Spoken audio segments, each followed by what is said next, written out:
Hello and welcome to session number 39 of Direct Tax 2 4th semester BCom of Mangalore University.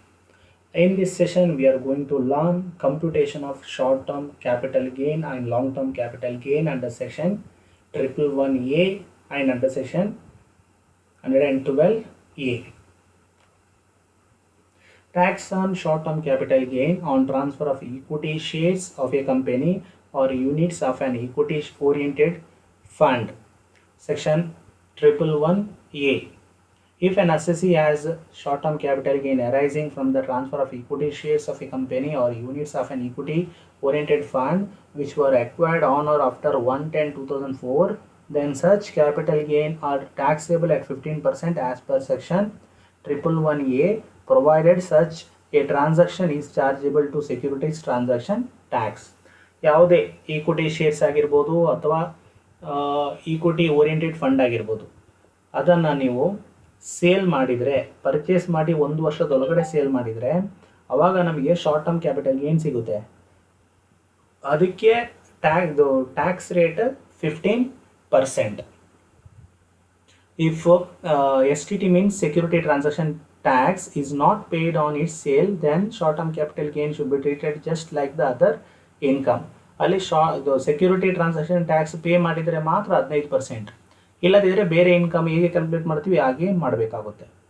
Next, tax on LTCG on transfer of equity shares in a company or units of an equity oriented fund. ಕೆಲವೊಮ್ಮೆ ಹೇಳಿದ್ರೆ ಅದೇ equity ಶೇರ್ಸನ್ನು 1 ವರ್ಷದ ನಂತರ sale ಮಾಡಿದ್ರೆ long term ಆಗುತ್ತೆ. ಆವಾಗ ಏನು ಮಾಡಬೇಕು ಅಂತ, if N assessee has a long term capital gain arising from the transfer of equity shares of a company or units of an equity oriented fund which were acquired before 31/1/2018 and sold before 1/4/2018, then such capital gain till that date will be considered as grandfathered and thus will be exempt from tax under section 10 subsection 38 if STT is paid on such transfer. So ಅಲ್ಲಿ long term capital gain ಏನು long term capital gain from shares ಇದೆಲ್ಲ, so ಅಲ್ಲಿ actually ಅದು 31/1/2018 purchase ಆಗಿ sold before 1/4/2018 ಆಗಿದ್ರೆ ಅಂದರೆ 12 months ಜಾಸ್ತಿ ಆಗಿರಬೇಕು ಮಾತ್ರ. ಓಕೆ, 12 ಮಂತ್ಸ್ ನಂತರ ಸೇಲ್ ಮಾಡಿದ್ರೆ long term capital gain from shares ಸಿಗುತ್ತೆ, ಅದಕ್ಕೆ ಟ್ಯಾಕ್ಸ್ ಇಲ್ಲ, exempt. Tax on LTCG on transfer of equity shares in a company or units of an equity oriented fund, section 112A. In budget 2018, section 10 subsection 38 has been withdrawn and section 212A has been introduced to tax LTCG on sale of equity shares, unity of equity oriented funds or unity of business trust. LTCG arises from the sale of above shares on the recognized stock exchange which are acquired on or after 1/2/2018 shall be taxed at a concessional rate of 10% in excess of rupees 1 lakh, where the LTCG shall be calculated without indexation. So ಇಲ್ಲಿ long term capital gain 1 ಲಕ್ಷಕ್ಕಿಂತ ಮೇಲೆ ಇದ್ದರೆ, ಜಾಸ್ತಿ ಇದ್ದರೆ, 1 ಲಕ್ಷಕ್ಕಿಂತ ಜಾಸ್ತಿ ಇದ್ದರೆ ಅದಕ್ಕೆ tax rate 10%. Tax on LTCG arising from any asset other than shares is 20% if the LTCG is computed after indexing and 10% if the LTCG is computed without indexing. Okay, ಈ ಶೇರ್ಸ್ ಬಿಟ್ಟು ಬೇರೆ ಎಲ್ಲದಕ್ಕೆ ಕೂಡ tax rate 20%.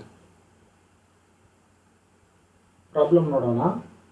Bharat was holding a plot of land which was purchased by him for rupees 60,000 in 1978-79. The land was inherited to his son Lakshman after his death in June 1988. Lakshman sold the land for rupees 21,30,000 in February 2020 and incurred an expense of rupees 30,000 towards brokerage. He purchased a new residential house in March 2020 for rupees 5 lakh. He owned a house on the date of sale. Fair market value of the land on 1st April 2001 was rupees 80,000. Compute the taxable capital gain for the assessment year 2021. ಇಲ್ಲಿ ಭರತ್ ಅನ್ನೋ ವ್ಯಕ್ತಿ ಹತ್ರ ಒಂದು land ಇರುತ್ತೆ. ಅವನು 60,000 ರೂಪಾಯಿಗೆ purchase ಮಾಡಿರ್ತಾನೆ 1978-79. ಆ ನಂತರ ಅವನ ಡೆತ್ ಆದಮೇಲೆ ಅವನ ಮಗನಿಗೆ ಹೋಗುತ್ತೆ, ಲಕ್ಷ್ಮಣ್ ಅನ್ನುವ ಮಗನಿಗೆ, ಯಾವಾಗ 1988ರಲ್ಲಿ. ಓಕೆ, ಅದನ್ನು ಅವ್ರ ಮಗ ಏನು ಮಾಡ್ತಾನೆ, 2020ರಲ್ಲಿ 21,03,000ಕ್ಕೆ ಸೇಲ್ ಮಾಡ್ತಾನೆ. ಸೇಲ್ ಮಾಡೋದಕ್ಕೆ ಅವನಿಗೆ 30,000 ಎಕ್ಸ್ಪೆನ್ಸ್ ಬರುತ್ತೆ ಬ್ರೋಕರೇಜ್ ಆಗಿ, ಅದನ್ನೇ ಸೆಲ್ಲಿಂಗ್ ಎಕ್ಸ್ಪೆನ್ಸ್ ಅಂತ ತೊಗೋತೀವಿ. ಸೇಲ್ ಆದಮೇಲೆ ಮತ್ತೆ ಅವನು ಇನ್ನೊಂದು ಮನೆಯನ್ನು ತೊಗೋತಾನೆ, ರೆಸಿಡೆನ್ಷಿಯಲ್ ಹೌಸನ್ನು 2020ರಲ್ಲಿ 5 ಲಕ್ಷ ಕೊಟ್ಟು. ಆ ಸಂದರ್ಭದಲ್ಲಿ ಆಲ್ರೆಡಿ ಅವನ ಹೆಸರಲ್ಲಿ ಒಂದು ಮನೆ ಇದ್ದು ಕೂಡ ಇನ್ನೊಂದು ಮನೆ ತೊಗೊಂಡಿದ್ದಾನೆ. ಆನಂತರ ಅಲ್ಲಿ ಆ ಲ್ಯಾಂಡ್ದು ಫೇರ್ ಮಾರ್ಕೆಟ್ ವ್ಯಾಲ್ಯೂ 80,000, ಯಾವಾಗ 2001ರಲ್ಲಿ. ಸೊ ಪರ್ಚೇಸ್ ಮಾಡಿದ 60,000ಕ್ಕೆ ಮಾರ್ಕೆಟ್ ವ್ಯಾಲ್ಯೂ 80,000, ಯಾವುದು ಹೈಯೆಸ್ಟ್ 80. ಸೊ 80,000ನ ತೊಗೋಬೇಕು. So computation of taxable capital gain ಇದು long term. So sale consideration ತೊಗೋಬೇಕು 21,30,000 ಲೆಸ್ ಬ್ರೋಕರೇಜನ್ನು ಮೈನಸ್ ಮಾಡಿ 30,000, ಅಲ್ಲಿಗೆ 20 lakh ಆಯಿತು. Net sale consideration 20 lakh less indexed cost of acquisition. So indexed cost of acquisition fair market value ತೊಗೋತೀವಿ, ಯಾಕಂದರೆ ಅದೇ ಜಾಸ್ತಿ. 80,000 into sale ಆಗಿರೋದು 2019ನಲ್ಲಿ ಇಂಡೆಕ್ಸ್ ಎಷ್ಟು 289 ಡಿವೈಡ್ ಬೈ 2001ನಲ್ಲಿ ಇಂಡೆಕ್ಸ್ ಎಷ್ಟು 100. 80,000 into 289 divide by 100. So you will get 2,31,200. Cost of improvement, indexed cost of improvement ಇಲ್ಲ, ಹಾಗಾಗಿ ಅಷ್ಟನ್ನು ಮೈನಸ್ ಮಾಡಿ. Then you will get long term capital gain of 17,68,800 less exempt under section 54F. Exempt under section 54F proportionate ಸಿಗುತ್ತೆ. New house proportionate exemption ಹೇಗೆ calculate ಮಾಡೋದು, formula ನೋಡಿ. LTCG into investment divide by net sale consideration. LTCG ಎಷ್ಟು 17,68,800 into investment ಎಷ್ಟು 5 lakh divide by net sale consideration ಎಷ್ಟು 20 lakh. ಯಾಕೆ ಈ formula use ಮಾಡ್ತೀವಿ ಅಂದರೆ, ಅವನು ಹೊಸ ಮನೆ ಪರ್ಚೇಸ್ ಮಾಡುವಾಗ ಆಲ್ರೆಡಿ ಅವನ ಹೆಸರಲ್ಲಿ ಒಂದು ಮನೆ ಇರುತ್ತೆ. ಒಬ್ಬನಿಗೆ ಒಂದು ಮನೆ ಮಾತ್ರ ಪರ್ಚೇಸ್ ಮಾಡಲಿಕ್ಕೆ ರೈಟ್ಸ್. ಆಲ್ರೆಡಿ ಅವನ ಹೆಸರಲ್ಲಿ ಒಂದು ಮನೆ ಇದ್ದಿದ್ದರಿಂದ ಇನ್ನೊಂದು ಮನೆ ಪರ್ಚೇಸ್ ಮಾಡ್ದ, ಆವಾಗ ಅದಕ್ಕೆ ಪ್ರೊಪೋರ್ಷನೇಟ್ ಅವನಿಗೆ ಸಿಗುವಂಥದ್ದು 54F ಅಲ್ಲಿ. ಸೊ ಆಗ ಅವನಿಗೆ ಎಕ್ಸಂಪ್ಷನ್ 4,42,200 ಸಿಗುತ್ತೆ. So taxable long term capital gain 13,26,600. Will see one more problem. Mr. Shashank is a resident of Mumbai. He did not own any house and lived in a rented house. He had purchased jewelry for rupees 1 lakh in April 2001. He sold this jewelry in July 2019 for rupees 30 lakh and incurred rupees 15,000 as cost of transfer. He invested rupees 15 lakh in August 2019 in the purchase of a one residential house in Bengaluru and deposited 1 lakh in a bank. Determine the taxable capital gain of Mr. Shashank. Okay, ಇಲ್ಲಿ jewellery sale ಮಾಡಿ residential ಹೌಸನ್ನು ತೊಗೊಂಡಿದ್ದಾನೆ. So ಈ ಥರ ಇದ್ರಾಗೂ ಕೂಡ ಅಷ್ಟೇ, jewellery sale ಮಾಡಿ ನೋಡಿ, ಬೇರೆ property sale ಮಾಡಿ ರೆಸಿಡೆನ್ಷಿಯಲ್ ಹೌಸ್ ತೊಗೊಂಡ್ರೆ 54F. Computation of taxable capital gain. Sale consideration 30 lakh less cost of transfer ಅಂದರೆ ಸೆಲ್ಲಿಂಗ್ ಎಕ್ಸ್ಪೆನ್ಸ್ 15,000ನ ಸ್ಟಾರ್ಟಿಂಗಲ್ಲೇ ಮೈನಸ್ ಮಾಡುವ. ಆಗ ನಮಗೆ ನೆಟ್ ಸೇಲ್ ಕನ್ಸಿಡರೇಷನ್ ಸಿಗುತ್ತೆ 29,85,000 less indexed cost of acquisition. So formula COA cost of acquisition into CIA of 2019-20 divide by CIA of 2001-2. Purchase ಮಾಡಿದ ಎಷ್ಟಕ್ಕೆ 1 lakhಗೆ 1 lakh into 289 divide by 100. So 2,89,000. Indexed cost of improvement ಇಲ್ಲ ನಿಲ್. So minus ಮಾಡಿದಾಗ long term capital gain we get 26,96,000 less exempt under section 54F. ಯಾಕೆ 54F? Because ಈ sold jewellery and purchased A residential house. ಬೇರೆ property sale ಮಾಡಿ residential house ಕೊಟ್ಟರೆ purchase ಮಾಡಿದ್ರೆ ಆಗ 54F ಬರುತ್ತೆ.